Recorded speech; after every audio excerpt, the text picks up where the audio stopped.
Hey everyone, welcome back to the podcast, the Project Investigation Collaboration, the collaboratory podcast between the founder of the Veritas Project, Robert Curtis. Hello. And investigator Todd, myself, Todd Boyer. And welcome back. Yay. Another day of the podcast. For another week. I don't even know how many weeks we're at anymore. Lost track. Yeah, we stopped. Originally they were numbered. Yeah. The podcast, it was like podcast number 1 and then what it was about. Yeah. And then we decided to change the format. The YouTube content creators told me that you don't do numbers. Right. You should have, so that way people can find organically if they might find, what episode that they want to see, but it's not episode number 1. Right. They might not watch it. Gotcha. So they'll, if they're just out there, then they'll pick the topic instead of watching them in succession, So here we are again. Yeah. Back to it. So one of our best episodes was the top 20 questions. Yeah. And we came across another list of 20 questions. Right. And it seems like people want to know, so Right. we're going to do another little 20 questions here. And then also afterwards on the live, we'll answer questions at the end if anybody has any questions like we always do. So if you're not joining us on TikTok Live, you're missing out up here. Right. So, That's and if you're questions. not looking at the podcast on YouTube, you tend to miss videos. So Right. I missed gotta see them both. the other format. Yeah. So we don't just record it here and then upload it there. We actually record it. And then Bob edits and adds other things. So. Yeah. All right. So, Bob, what motivated you to become a paranormal investigator and start a podcast? I think when I was little, I loved this show with Leonard Nimoy. What was that one? You know what I'm talking about? In Search of or something like that. Yeah. And I was just fascinated by all of that. And then there was That's Incredible, the TV shows about paranormal stuff. And then I would go to the library in our school, and they had a whole section that was just like ghosts and metaphysics and UFOs and all that kind of stuff. And I would just gobble up all them books. And I found Hans Holzer. We had a whole shelf of Hans Holzer books in our library, and I just started reading them one after the other. And then I think what the real catalyst of it though was when Ghostbusters came out. And I was like, oh, that could be a thing, where you could like actually go out and investigate, ghosts and maybe make a, what do they call it, a proton pack, or something like that. But I thought that was really cool. And then I saw Ray's character in there, and I found out that Dan Aykroyd is really like that. Really? So then I started doing research about, old occult books, that had like knowledge that people forgot about, so I started doing research in that, and then, here I am all these years later. Right. I have the knowing of a lot of things. Right. And I saw a lot of stuff when I was younger, and then, of course, all the paranormal shows and stuff came out, right? And so it was a big thing for a while, and I've always liked to have jobs or had hobbies that not a lot of people do. Right. So I saw on Facebook that a group was looking for paranormal investigators, and that's how I got started. I was like, good, I want to do this. I don't want to go in and, I want to be how we are, you know what I mean? We go in and we try to debunk everything until nothing's left. Well, try to help people out. Right. Because people, they get in their emotions, and then they think something is going on in their house and they make it worse. Yeah. Wear themselves down, when it really isn't something paranormal. Right. If you can help them out, then that's a big benefit, And then, why start a podcast? Because that's the hot item, and we missed having these conversations. Yeah. And sharing our knowledge and stuff, Right. I mean, a lot of you guys know that we had kind of like a podcast thing, several years ago. Yeah, it's like a radio. It was like 7 years ago, man. I looked it up. Really? Yeah, it was like 7 years ago. Wow. So time flies. Yeah. So Bob came to my 50th birthday party and said, "Let's get the band back together," and here we are. So. Well, I feel like there's a thing missing from the paranormal community. People, there's a million paranormal podcasts of people that just want to be famous. They want to be famous first. Right. And then they see paranormal as a vehicle to get famous. Right. They don't really know anything. They don't have any skills, but they have a desire to be like the Logan Paul of paranormal investigating. You know what I mean? And those channels, you see them all over the place because they have hundreds of thousands of viewers, and they got hours and hours of likes, and they're terrible. Absolutely terrible. You know? Either of us can watch 20 seconds of those content creators, and you're like, wow, that's fake. Yep, that's fake. That's fake too. Yeah, that's like one of my friends on TikTok said, "Hey, this is going on. Have you seen this guy's video? Blah blah blah." And they sent me the video, and me when I'm on TikTok, I've got my big headphones on, so I can hear perfectly, and literally heard the reverb out of the pedal as soon as because they use guitar pedals to change the sounds and stuff, and I literally heard the reverb out of the guitar pedal and was like, oh, that's fake. That's 100% fake. So just that quick, just seconds know that it's fake. Somebody sent me a video of poltergeist activity in this lady's house.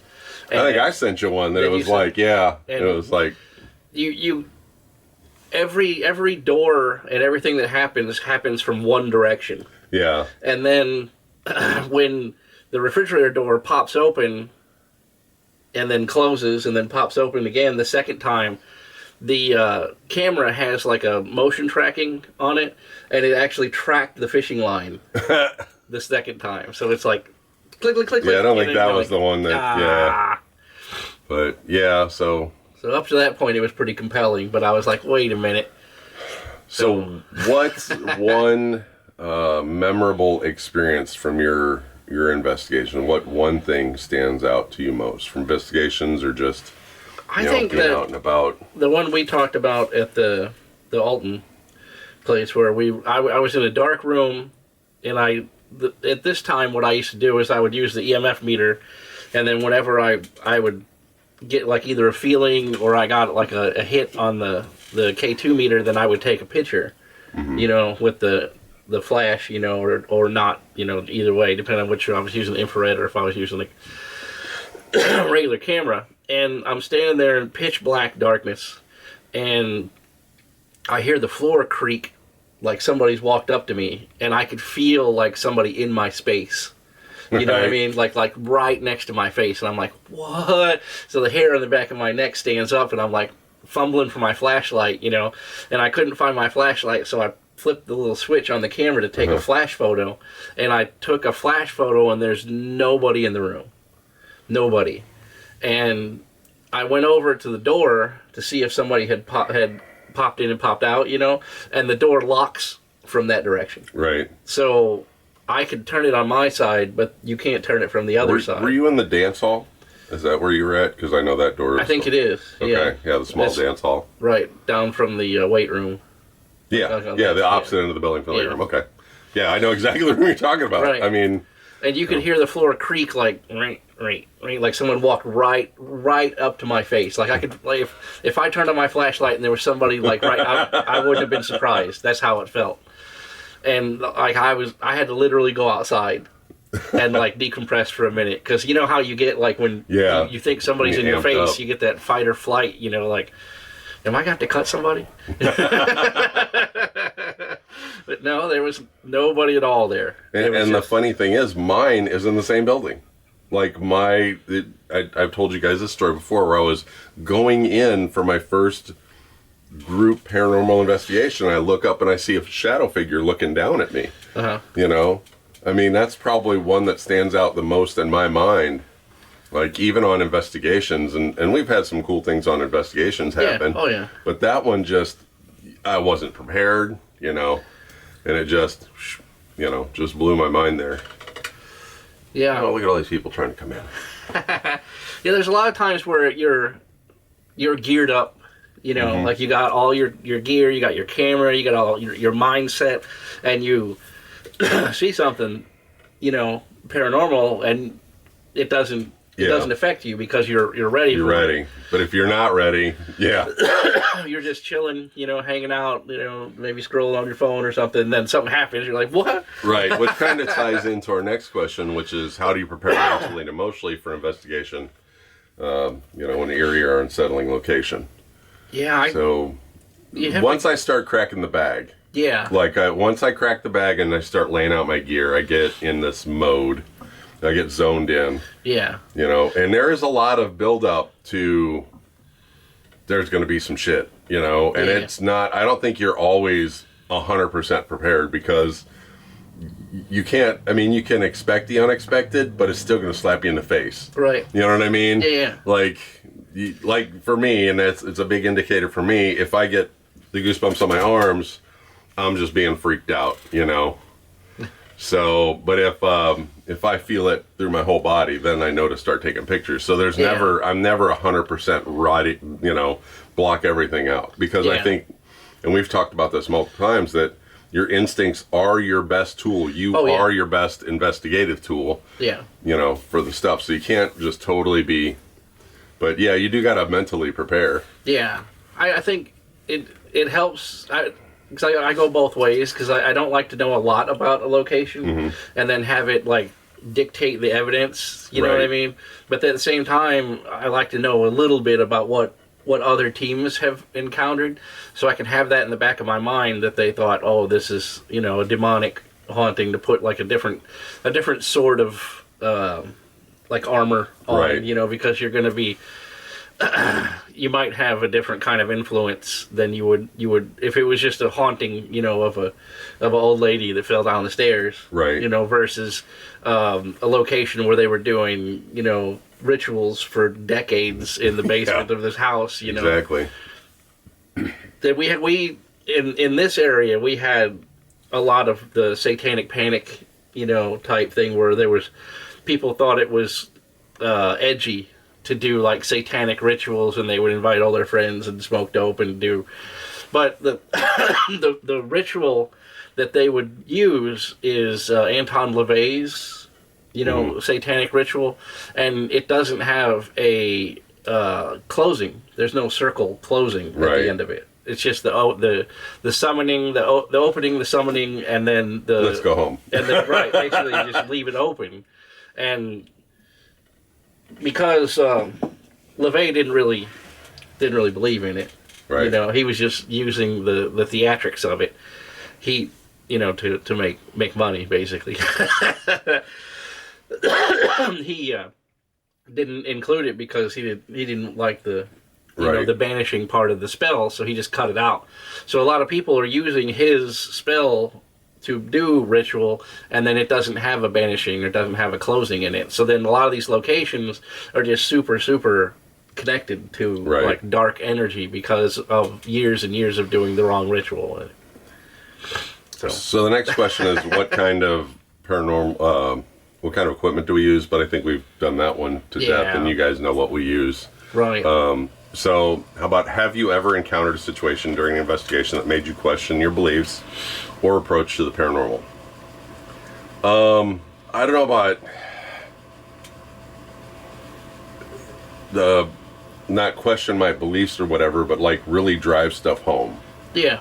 When you catch that picture of a shadow person, or you catch that, because it kind of, to me, it almost kind of goes away. You know what I mean? Because you don't catch anything for a while or whatever. Yeah. And then you catch something like, that's why I do this. Right. Right. That's like, that's why I'm here. This is what I want to see.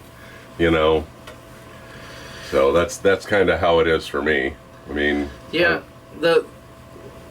What made me, I would say, question, not really question, but kind of reset my beliefs was I went to one of those, the E2, I think that's what they call it, the C2 maybe, the contact things that Dr. Greer does, and the lady said that they can summon UFOs, and exactly, that's what I said. I was like, well, I gotta see this, So I went there, and there's a bunch of people sitting around in folding chairs, and they start meditating, and plain as day, I saw this, light descend off of the horizon, and it went through, and I got all my apps out, and there's no airplanes, there was nothing. Right. You know, the FAA said there was nothing in the area, but I saw it looked like a light from an airplane. It wasn't blinking, it was a constant, you know, like reddish green kind of light, like an iridescent light. But it came in and swooped by, and I was like, well, all right then. Like, I guess they can do it. I don't know. So how do you navigate the balance between skepticism and belief when presenting evidence or experiences on our podcast? I don't know if there's a balance. We just, we show what we believe happened. Yeah. Or because we've already tried to debunk it and show that whatever it is isn't real. And, our motto is, if there's no other explanation, then it could be paranormal. So once we've ran out of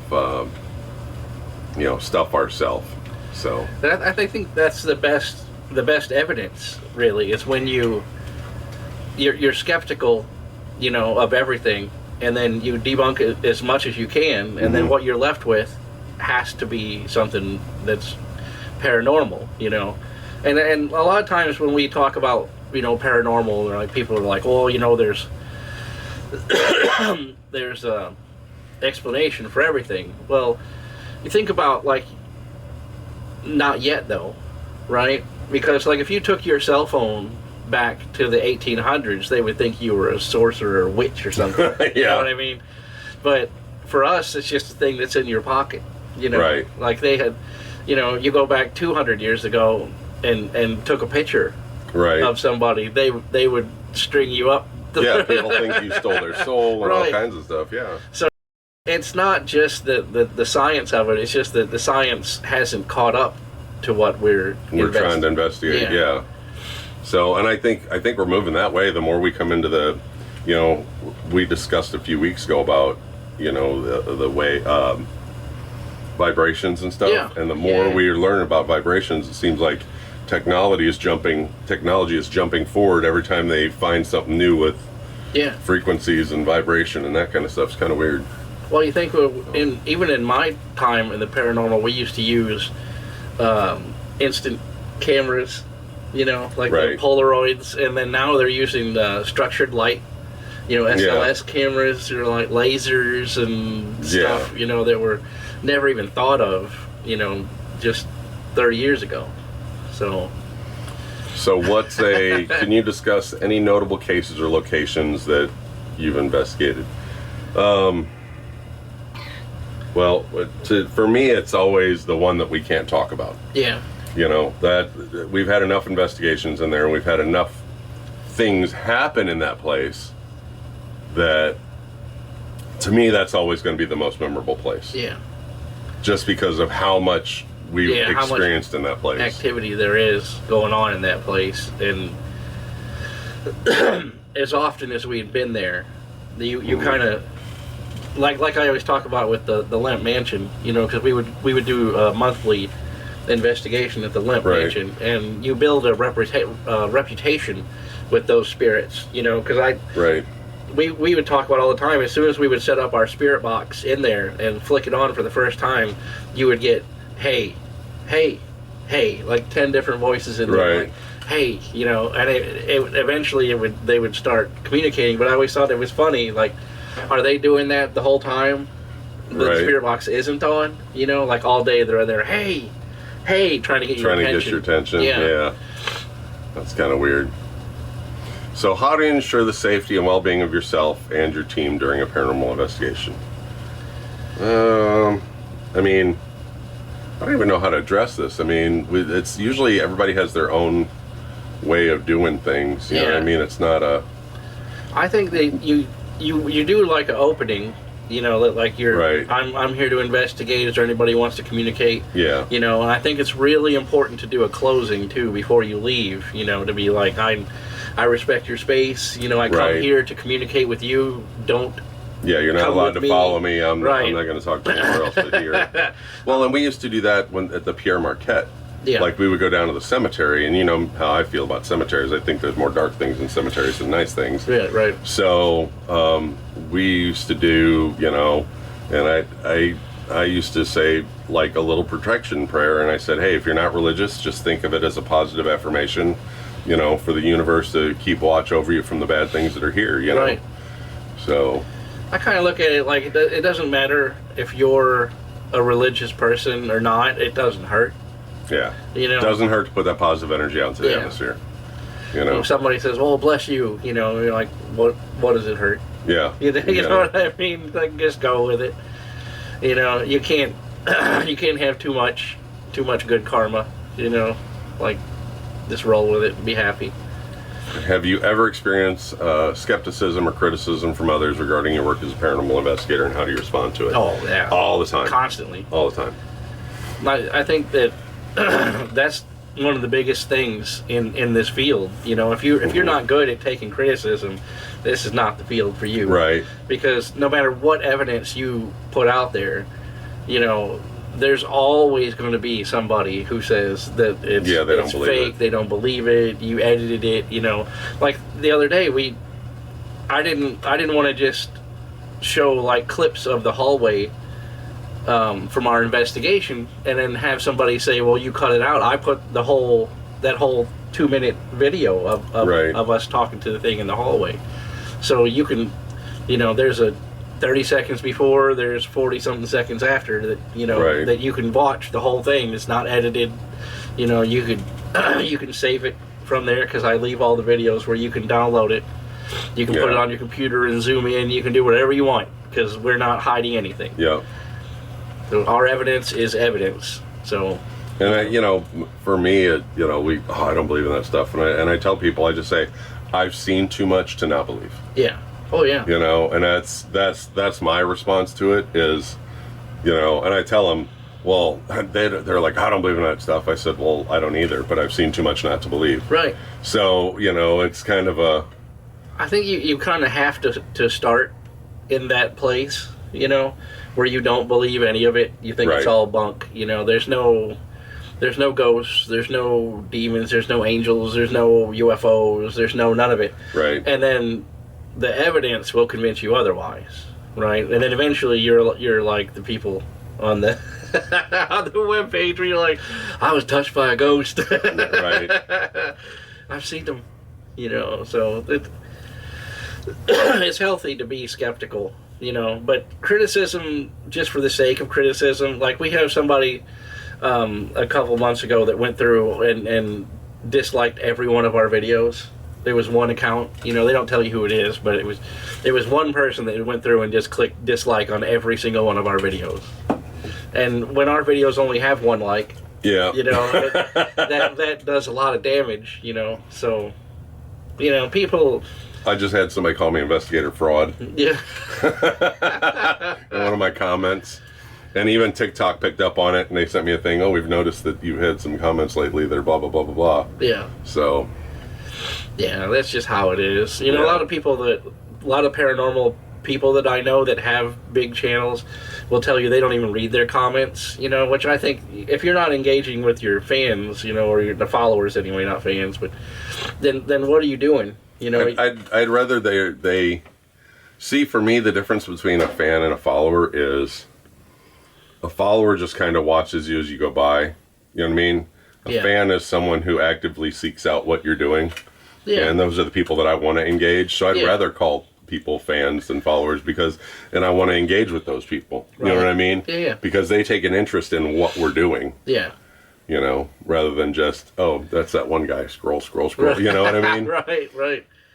There's a lot of people, they get in that, like, cult of personality, you know, where they want to be famous, you know, and they think that they have a right to be famous, but they don't have any skills, you know, they don't, if you meet one of these paranormal YouTubers in person and you ask them things that we talk about, you know, like, what do you think about the Gansfeld, you know, haunting and what about, you know, these things? They have no idea what you're talking about. Right.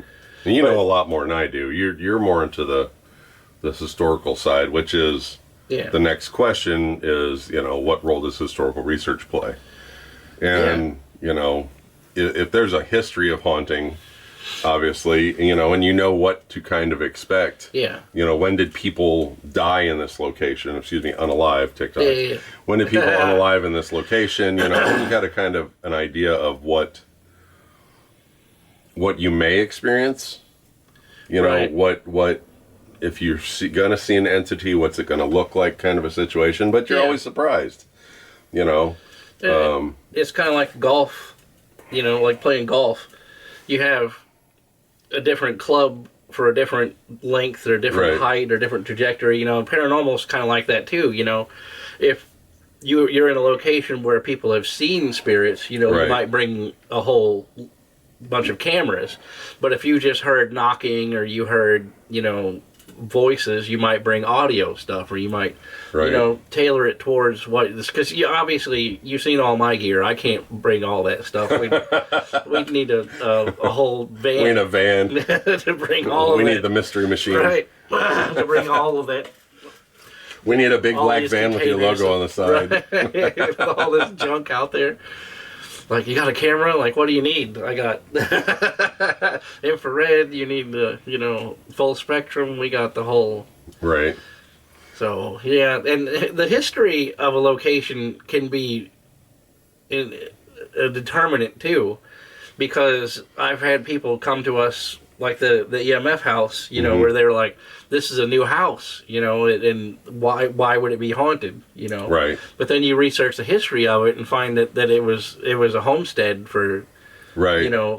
80 years before they built a house there, so there was a log cabin there 200 years ago. Yeah, and my buddy, they just had their house built like 5 or 6 years ago, and they hear people walking up and down the hallway. Yeah. In a brand new house, And at like 1:30, 2 o'clock in the morning, they hear, it sounds like someone coming up the basement stairs, because they have the nice, you come in and there's the basement stairs go down, because they're, furnished basement and all that kind of stuff. Right. Their basement isn't finished, but the house was set up to have a finished basement, you know what I mean? Yeah. So they hear people coming up the stairs and then walking back and forth in the hallway, like a kid walking in the hallway. Uh-huh. And brand new house. So, you never know what to really expect, really. I mean, sometimes history doesn't play a part. I mean, sometimes you just don't know what you're going to get. So how do you handle a situation where you encounter potential harmful or malevolent entities during an investigation? First of all, you have to identify that it's harmful. Yeah. And that's a big thing, because sometimes they won't present originally as something harmful. Right. So yeah, sometimes, especially like we were talking about with the people who are edgy and they're doing rituals, because they think it's cute. They'll summon something dark into their house and then not, dispel it. Or sometimes it could be too where the person is just not a good witch or magician, right? And they summon something that's a higher level than they are, and they can't banish it. So then now it's loose in the environment, So I think you always have to kind of have that in the back of your mind, that you could be dealing with something that's a higher level. And if it is something that is demonic or has that tendency that it's not just a shadow person, that it's actually an infestation or an attachment or something, don't be afraid to, call out a professional. Yeah. Like the clergy are happy to talk to you about it, Katie asked on the live, can't land be haunted? Yes, absolutely, 100%. So yeah, if there was a farmhouse there or something, or, when they build over the top of it, then yeah, they absolutely can. And change is a big thing that stirs up paranormal activity. So if there was a farmhouse there, they knock down the farmhouse and build houses, that change could stir things up. Yeah, they're used to the way the environment was. Yeah. And then they've gotten, acclimated to that, and then you come in and change their environment. How do you handle situations when you encounter harmful or malevolent entities? Right. And what I was saying is that don't be afraid to just cut and run. Yeah. Right? You always have that in the back of your mind. You aren't locked into this investigation. You know, like if you feel something is malevolent and it's threatening you, and if you're doing like the Ovilus and you hear your name come up a bunch of times and it's like, you know, I'm gonna kill Todd, you know, just pack up and go. Yeah. You know, like you don't have a contract with these people. You know what I mean? Like just right. If you don't feel comfortable, you know, and sometimes it's not paranormal too. Sometimes you can go investigate in a bad neighborhood. Yeah. You know, and you're in this house and it just doesn't feel safe. Then, you know, just go. Yeah. You know, just pack up and leave. You know, there are people that want that notoriety. You know, they watch Ghost Adventures and they're like, I think my house is haunted. You know, or like we were talking about that A Haunting TV show, how people have binge watched A Haunting and then their house is haunted because of it. Because of the haunted person syndrome. Right. So, just don't be afraid. If you don't feel safe, go. You know, if you need help, reach out. You know, if it's something demonic, I would say call a Catholic priest. You know, just call them up and talk to them, because if you even people that are like Protestant or whatever, you know, other religions, the other religions don't deal with demonic things directly like the Catholics do. Like that's their whole thing is you know, demonic influence. So I wouldn't like call your local Methodist, you know, and tell them like I'm feeling, you know, dark demonic entities, you know. But it takes a lot though to get the Catholic Church involved, you know, too, on the other end of the spectrum. And that's something that we've talked about when we talk about the haunted person syndrome, is that religion actually lowers the haunted person syndrome and the energy. That religion actually lowers that energy in a house or whatever. So right. All right. Can you share any tips or techniques for individuals who are interested in conducting their own paranormal investigation? Don't do it at home. Yeah. We tell people don't do it at home. There are people out there who are like, oh, I know how to close the circle or whatever. Right. But still, you don't want to. Even if you close the circle, you're still bringing it to your house. Open that contact up in the house, because that's how it works a lot of times with spirits, is because when you show the paranormal, they call it piercing the veil, right? Once you pierce that veil and you show the spirit realm that you can communicate with them, then they're going to look for you to try to communicate with. And if you open that doorway inside of your house, then they're going to use it. Right. So if they know that you never do any communications in your house, then they'll leave you alone. You know, you'll still get some every once in a while, you know, that are they're cheeky and they want to try to communicate with you, even at your house. But if you don't pay them any attention, because that's how it works. You know, it's like you have to give, what's that? You know, that painting of like God is reaching down from heaven and then man's like, whatever. It's kind of like that. You know, like you have to seek out the paranormal for them to communicate with you. And if you're not, if you're just completely closed to it, then eventually they won't try to communicate with you at your house. And then I recommend, if you're starting out, look for a group that now I'll shamelessly name plug here for some of our friends. Grip Paranormal. Right? They take you out, they take you a haunted location, they give you the equipment, they show you how to use it, you know, and you get to do an investigation out there. So that's how I recommend you start. Yeah. You know, get with some professionals that are going to show you how to do things and how to work things, and then you can use their equipment too. Yeah. Which is nice. So then you can say like, well, this meter's junk. Right. I don't want to buy this, you know, or that camera is no good, you know, or this camera's really nice. I'm going to try to find one of these. You know what I mean? Like stuff like that. If you go to, what's that? It's like a deal app. I can't think of what it is. You're talking about Temu or another one like for like events. Oh, Groupon. Groupon. Yeah, if you go through Groupon and look for ghost hunts, there's like 30 of them in every city, and then you can look at the reviews and see what people said. And if it, you know, obviously if it's got 1 star, one from 10 reviewers, and they're all like, "This is stupid," then I wouldn't pick that one. But if you do a little bit of research, you can find a local paranormal group that takes people out on ghost hunts, or even a local paranormal group that doesn't do like pay ghost hunts, but you can like go over there. And, right.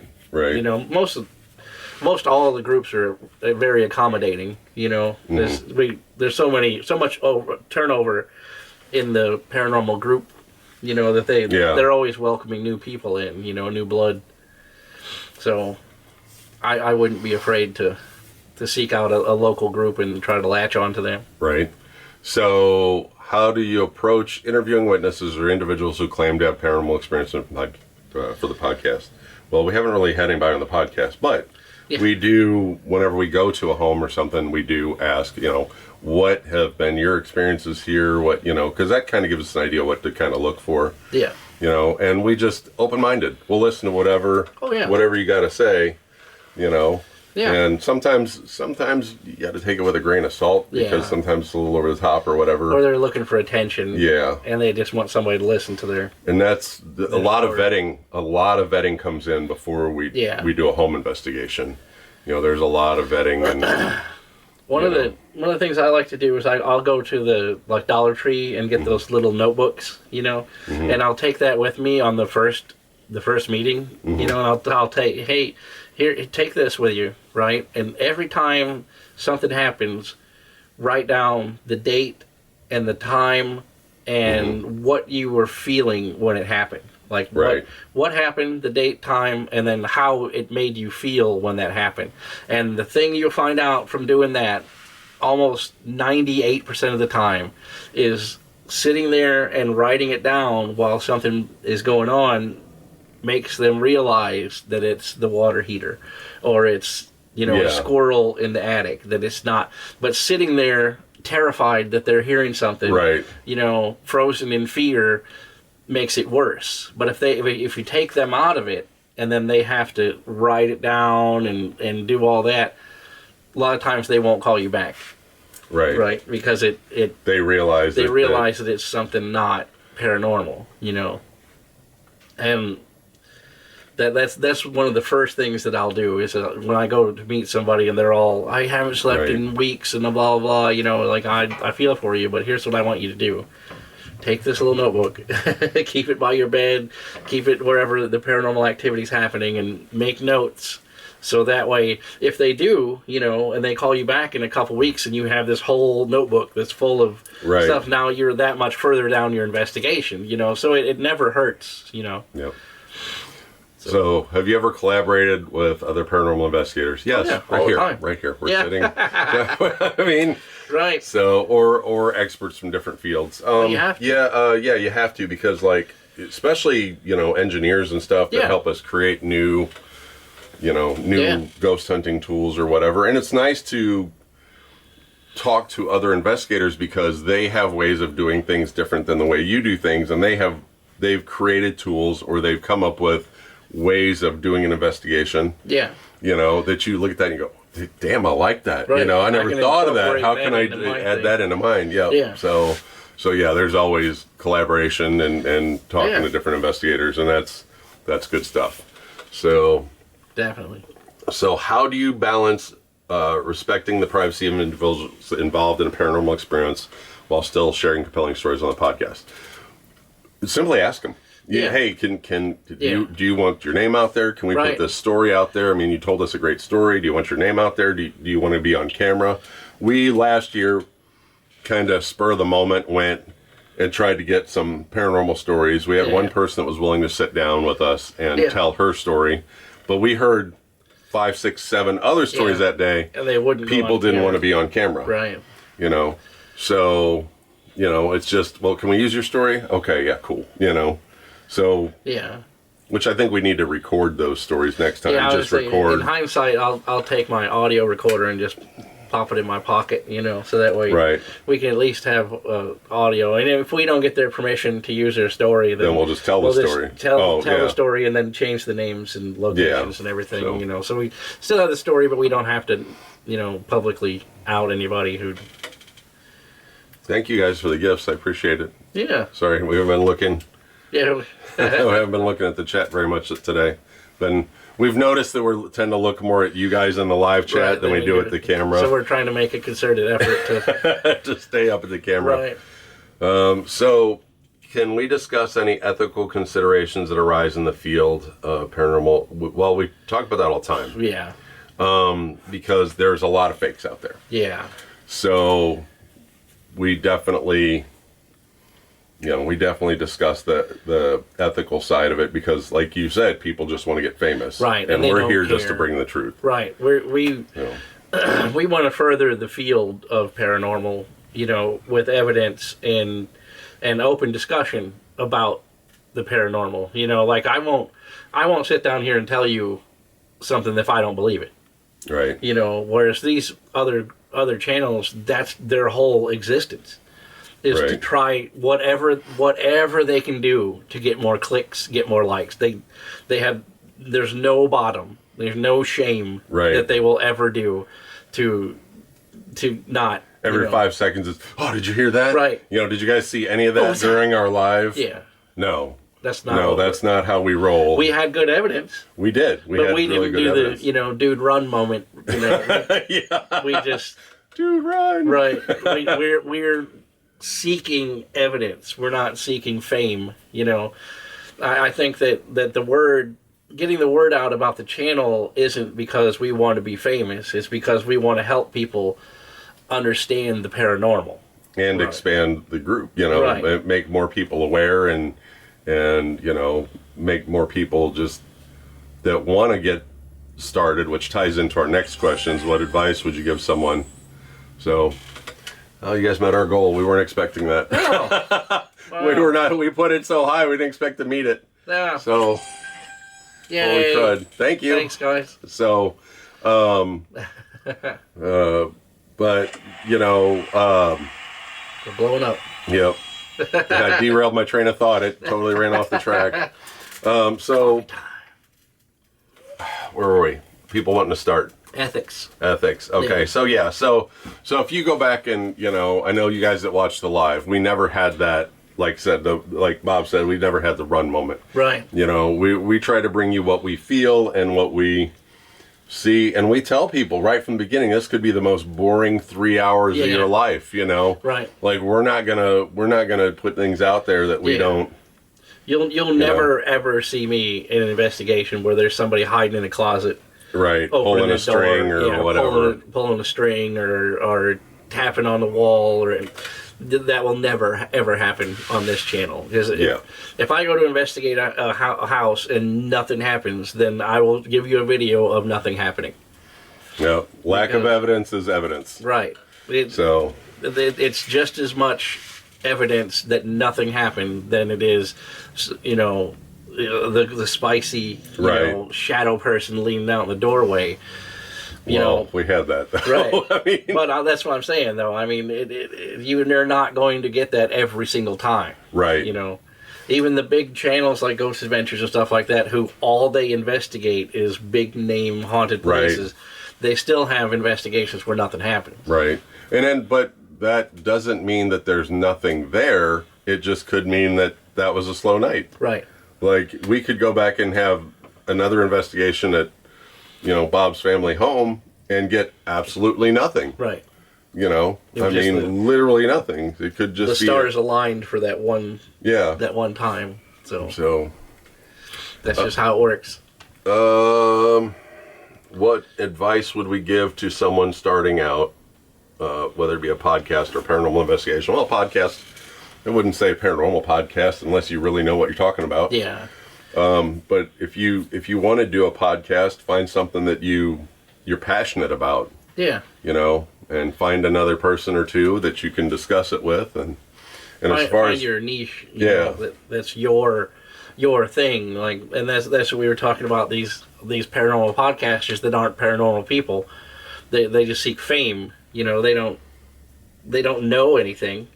They don't bring anything to the community. Right. They're just out there trying to get clicks. They just want attention.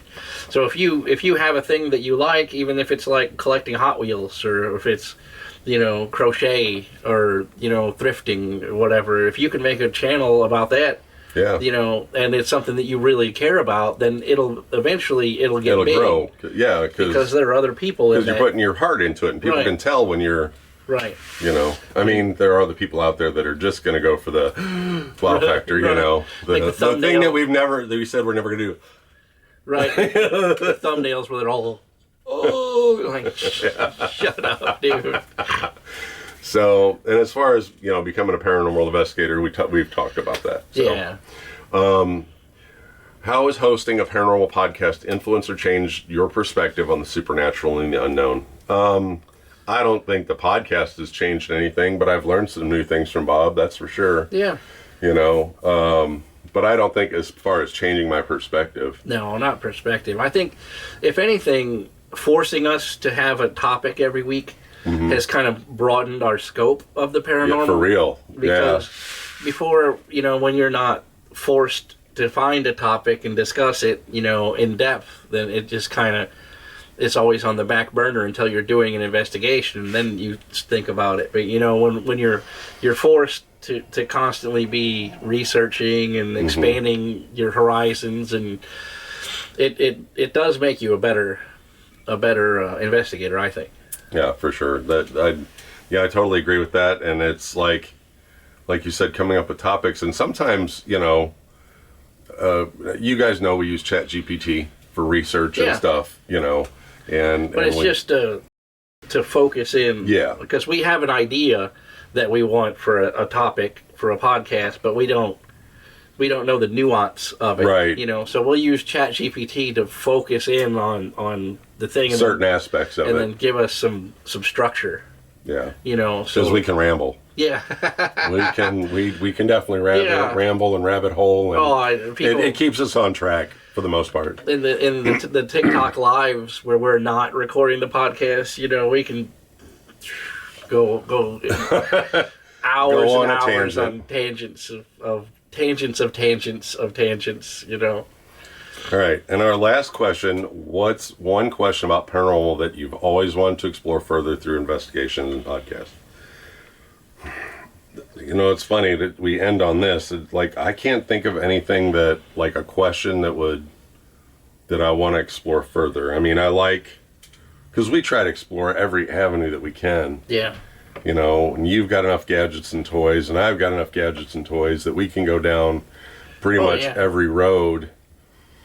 You know, I do wish that I could stay at a venue for like 3 or 4 days and do an investigation over 3 or 4 days and just be at that place. And I mean all the time. Yeah, just soak it in, like the environment of it. Yeah, not just be there 3 hours, right, you know. Right. Because, like I said, you could get one hot night and one cold night or whatever. And that would be, and then, like, you know how it is, like the feeling of a place. Yeah. Like you the get vibe of it. The vibe of it, yeah. I think that would be... It's better over a longer time, so you can kind of experience that, like, oh, that's the ice machine. Right. You know, or, oh, that's every night at the certain time, you know, truck drives by, making deliveries, and it makes this noise, you know, and if you're only in there for, like, 2 hours, you're not going to know what goes on in the natural occurring noises over the night, you know what I mean? Whereas if you stay there for a couple days, you know, even a week, you'll learn how the creaks and clacks of the house, you know. You know, like, oh, the floor may creak 20 minutes after the furnace kicks off or whatever. Yeah. You know, just because of the expansion of the wood or you know, stuff like that. Or like some old houses that have wooden floors, they have the water heater, and the homeowner will take a shower before they go to bed, and then that water heater vents once it fills up, and then it makes the boards creak in the above it in the floor, and that's something that if you're only there for a couple hours, you wouldn't be able to figure that out, you know. So, but questions paranormal. I think for me personally, I like UFOs and more than I do the ghosts and stuff, but it's not. The UFOs are a bigger thing that's harder to investigate. Right. So it would. I'd like to have further investigations of the UFO phenomenon, but it's just not it's hard to do. You know what I mean? It's not a 'Cause part-time job. you know, a UFO could, you know, at least a haunting is localized. You know what I Yeah. mean? A UFO Is you know, worldwide. You get Yeah, lucky for right. that one night or whatever. yeah, You know, unless you've got somebody. Would we ever investigate Skinwalker Ranch? oh yeah, in a Yeah, second. for sure. Yeah. In a Then second. we'd get more UFO stuff. But Yeah. yeah. But I would love to go out there. yeah, that would be fantastic. You know, we'll investigate anything. Yeah, I won't. Yeah, I rarely ever turn anyone down.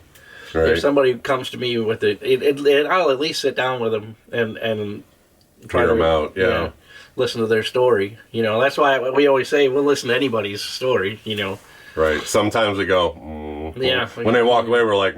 You know? Right. We discuss it, and it's like I don't know about that. You know. I think that's more for a therapist than it is a Well, paranormal investigator.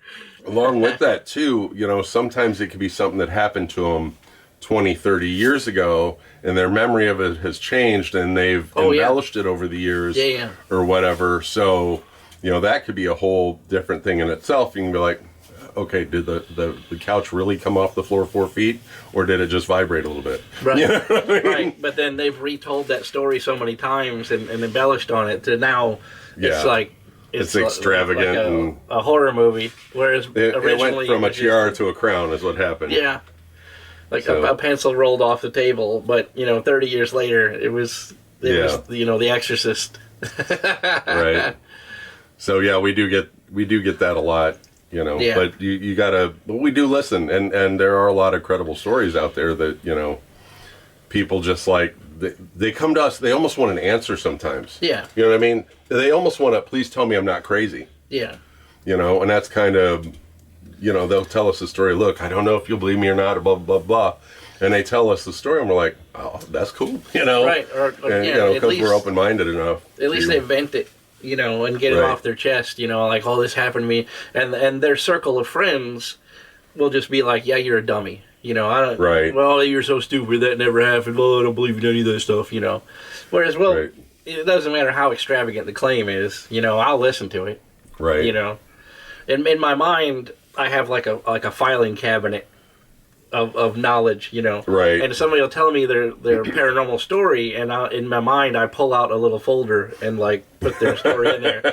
But then, as it goes on, it might move from that folder to another one. You know what I'm Right. saying? Like, hey, you Where do you compartmentalize right, their story? where their story fits what I know about the paranormal, and then I Right. can help them. But if it's something I've never heard of before, I'm like, Yeah. Wow. Okay. right, That's crazy. I haven't heard that one before. Yeah. Well, that's like the girl was telling us. The one girl that did sit down with us, she said she saw a light that came and floated outside her window. yeah, Like as a kid, yeah, and it only happened the one time, and she didn't have any kind of explanation for it. And, Right. it was something paranormal that happened to her, and she always remembered the rest of her life. So, like I Right. said, how much changed that story over right. 30 years or Yeah. whatever. So, And like I was telling her, because she went to ghosts with her Right. story, and I told her that abductions happen that same way. right. Is that children will see a weird colored light, and then they're drawn to it, and then they have lost time because of alien abduction type scenario, where in her mind it was a ghost thing, but Right. because of my experience, I told her it was probably a UFO thing, and then she didn't want to hear that. Yeah. So, does anybody have any questions in the chat anymore? We saw a few questions that we answered. Like I said, we haven't been looking down here as much, and I apologize to you guys in the live. Do you have anything that you want to add, Bob? Not really. I think that was a good topic. Yep, a good thing to cover, and we thank you guys for joining us on the live, and don't forget to check out our other social medias. And if you're watching, Oh, we gotta do the puzzle.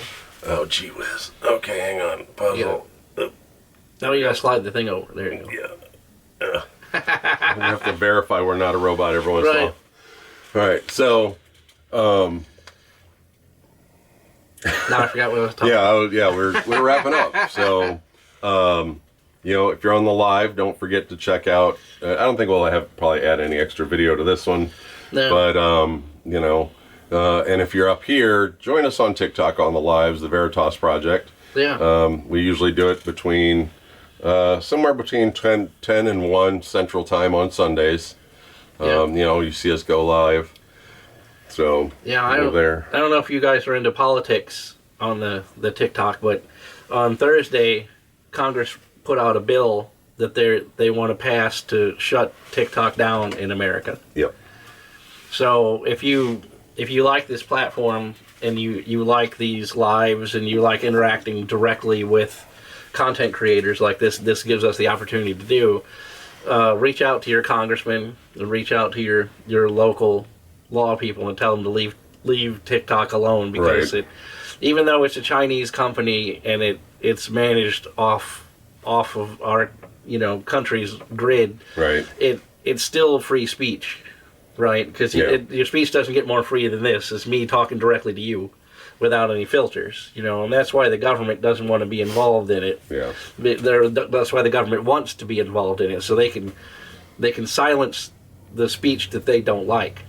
Right. So it's not, how we are. We're conspiracy theory people. Yeah. we travel in a lot of conspiracy theories, but this is something that it hits home, because if they shut down TikTok, then all this goes away. Yeah. Basically, you have to go to the Facebook or something. Right. And we reach 300 people on TikTok. We might reach like 2. Yeah, on Facebook. Right. So yeah, I think I have. I don't even. I've got like 400 or 500 followers on Facebook, and that's over a couple of years. Yeah. But whenever you go on Facebook Live, maybe like at the most I've ever had is like 9-10 people. Right. Whereas we get like 30 on TikTok. Yeah, that pop in and watch for a while. Yeah. It's sad when TikTok is the top of the priority list for our government. Right. It's pretty sad. So. Right. But like I said, do check out our other social medias. Yeah. R.S. Curtis and the Veritas Project. Right. All of Bob's. Investigator Todd, all of mine. Check out the podcast. Check out Spotify. Bob uploaded. Yeah, I uploaded a bunch to Spotify. He uploaded like another 5 or 6. Yeah. So if you're not an Apple person and you can't go to iTunes or whatever, Spotify is the alternative for that. Mm-hmm. So if you want to listen in your car and you don't have the little screen, eating up all your bandwidth, you can just go to Spotify and listen there.